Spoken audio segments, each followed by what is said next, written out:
In this video, we're going to show you how you can create a zip folder. If you find this video helpful, don't forget to like the video and subscribe. A zip folder, also known as a zip file, is a convenient way to compress multiple files and make them easier to share or transfer.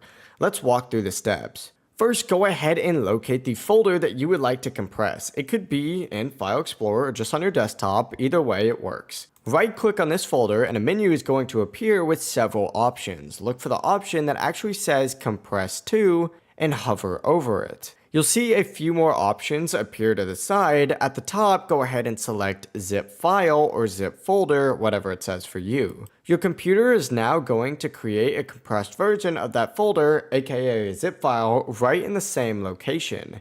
As you can see, it actually went down here for me. I'll drag it up. And there we go. You can now move, upload, or even share the zip file or folder however you'd like. Thank you so much for watching. Feel free to check out more videos on the channel for more useful tips, and remember to like and subscribe if you want more content like this. Have a good day.